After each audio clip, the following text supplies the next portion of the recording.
안녕하세요. 로빈입니다. 처음으로 영상을 찍게 됐습니다. 어떤 영상으로 시작을 할까 고민을 많이 했었는데, 제 생각에는 수학에서 가장 기초가 되는 것이 무엇일까? 어떤 수학을 해도 항상 어디에서나 가장 먼저 시작하는 것, 어디에서나 필요로 하는 것이 무엇일까 고민을 하다가, 아무래도 이거는 누구나 공감하시리라 생각을 해요. 집합을 가장 많이 합니다. 집합 위에서 하지 않은 수학을 보신 분들은 거의 없을 거라고 생각을 합니다. 집합이 아닌 띠어리도 있는데 그것조차도 집합의 내용을 써야 돼요. 그리고 그 정도의 수준을 일반적인 사람들이 볼 수가 없거든요. 그래서 그렇다고 하면 이제 조금 러프하게 가정을 하자면 대부분의 사람들은 집합을 공부를 해야 된다라는 결론을 얻어서 집합으로 시작을 하게 됐습니다. 집합에 대해서 다루는 수학 전공이 집합론입니다. 집합론은 굉장히 여러 가지의 컨텐츠를 다루고 있어요. 근데 그 중에서도 어떤 것들이 실질적으로 필요할까라고 생각을 했을 때 생각보다 많이 필요할 것 같진 않더라고요. 책에 있는 그 많은 것들을 다 다루기에는 수학과 전공으로 보통 한 학기 정도 하기 때문에 그 시간만큼을 굳이 다 투자를 해야 될까? 배보다 배꼽이 더 커지는 것 같은데 라는 생각이 들었어요. 그렇다고 아예 안 다룬다거나 하는 것은 적절하지 않다고 생각을 했습니다. 그래서 이 컨텐츠를 만들게 되었고요. 이제 여러분들이 아는 집합에 대한 것이라고 하면 어떤 집합, 원소, 함수, 유한, 무한 이런 것들이 있을 것입니다. 참고로 이 노트는 지금 영어로 작성이 되었고 앞으로도 영어로 작성을 할 것인데 노트는 영어로 작성하는 것이 나을 거예요. 왜냐면은 사실 수학을 한글로 하다 보면은 한글로 써있지만 실제로는 한자어입니다. 그래서 굉장히 뒤로 갈수록 점점점 한자어가 난해해지거든요. 그래서 우리가 사실 그렇게 한자어를 봤음에도 익숙하다고 생각하는 이유는, 쉽다고 생각하는 이유는 다른 게 아니라 익숙하기 때문이에요. 한자어가 쉬워서가 아니고 익숙하기 때문입니다. 여러분들이 함수라는 단어를 보고 한자어로 다 떠올리시나요? 그러진 않잖아요. 근데 뒤로 가면 갈수록 이런 식으로 용어가 점점 늘어나긴 할 거거든요. 이런 것들에 대해서 파악이 어려워지기 때문에, 그래서 우리는 사실 이렇게 하는 것보단 영어로 하는 게 낫겠다 라고 생각을 해서 영어로 이제 쓰게 됐습니다. 그래도 한글로 계속 이제 왔다 갔다 하면서 진행을 할 테니까 여러분들이 익숙한 부분에 한해서는 한글로 할 테니까 크게 걱정하지 않으셔도 되겠습니다. 이제 어떤 내용을 다룰 것인가 고민을 해봤는데, 일단은 수학적으로 정의들을 좀 살펴보려고 합니다. 어차피 생각해보면은 수학은 당연히 정의들로 이루어져 있습니다. 근데 많은 수의 사람들이 함수가 뭐야? 혹은 유한이 뭐야? 무한이 뭐야? 라고 했을 때 딱히 대답을 할 수 있는 사람이 없어요. 이제 그냥 함수가 함수지 이렇게 얘기를 하거든요. 근데 그거는 사실 답이 아니잖아요. 그래서 우리가 익히 알고 있는 개념들에 대해서 실제로 그것들이 정의가 무엇인지 설명을 할 수 있어야지 아는 것입니다. 그래서 그런 것들에 대한 어떤 데피니션들을 하나하나 살펴볼 예정입니다. 두 번째는 아까 말씀드렸다시피 집합론 전체를 다 할 필요가 없습니다. 물론 공부가 집합론이 난 좋아 라고 하시는 분들은 집합론 하셔도 되고, 어떤 수학 전공을 하는 분들은 집합론을 한 번은 해야죠. 한 번은 해야겠지만 사실 어떤 뒤 내용들, 선형대수 내지 이런 것들을 다루는 데 있어서 집합론의 히스토리까지 다 할 필요는 없거든요. 오히려 어떤 집합에 대한 히스토리라든지 이런 것들은 사실은 집합론을 공부해서 아는 것도 방법일 수 있지만 사실은 그것보다는 교양서적 읽는 게 빠릅니다. 그래서 사실 여러분들이 지금 이 영상을 보시는 분들의 대부분은 제가 생각하기엔 아무래도 영상에 있는 컨텐츠, 그러니까는 어떤 집합론에서 이런 함수가 무엇인지 이런 것들에 대해서 좀 궁금해서 들어오신 분들이 많을 거라고 생각을 해요. 그래서 저는 이런 에센셜한 컨텐츠에 대해서만 다룰 것이고, 어떤 히스토리라든지 이런 것들은 배제를 할 것입니다. 내용만 다룬다는 얘기입니다. 그리고 마찬가지로 아까 말씀드렸다시피 컴퓨테이션만을 이제 하는 경우가 많은 경우에 그렇게 합니다. 하지만 그거는 수학을 공부한다는 입장에 있어서는 편법에 지나지 않습니다. 컴퓨테이션이 중요하지 않다는 얘기가 아니에요. 컴퓨테이션 굉장히 중요한데 어떤 가정으로부터 결론을 이끌어내는 이 과정을 우리가 증명이라고 하는데, 이 증명을 못하면 결국 허무맹랑한 소리를 하는 거랑 똑같은 거예요. 물론 때에 따라서는 모든 거를 증명할 수는 없어요. 하지만 이런 빈틈이 있으면 나중에 굉장히 곤란해지는 경우가 있습니다. 뭐 가령 우리가 뭐 선형대수를 공부한다고 하더라도 선형대수에서도 물론 계산만 할 수는 있거든요. 근데 선형대수를 조금만 더 증명으로 들어가려고 하면은 내가 어디서부터 뭘 모르는지 모르겠어요. 이게 지금 선형대수가 문제인 건지 뭐가 문제인 건지 알 턱이 없습니다. 근데 사실은 그 앞으로 이제 점점 올라가다 보면 결국은 집합론을 만나게 돼요.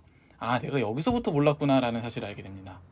그래서 여기 집합론에서 지금 다뤄야 될 것은 사실은 집합이라는 컨셉뿐만 아니라 사실은 증명이라는 것을 어떤 식으로 해야 되는지 이런 어떤 아이디어를 전개하는 방법 등을 이제 우리가 살펴볼 것이에요.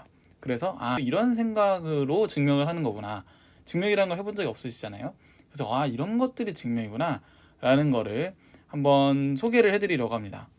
너무 겁먹지 마시고 사실 증명이라고 하는 건 다른 게 아니라 논리적으로 생각을 전개하는 거에 불과해요. 그래서 단지 그 논리적인 생각을 전개할 때 수학적인 용어를 써서 전개를 하는 거죠.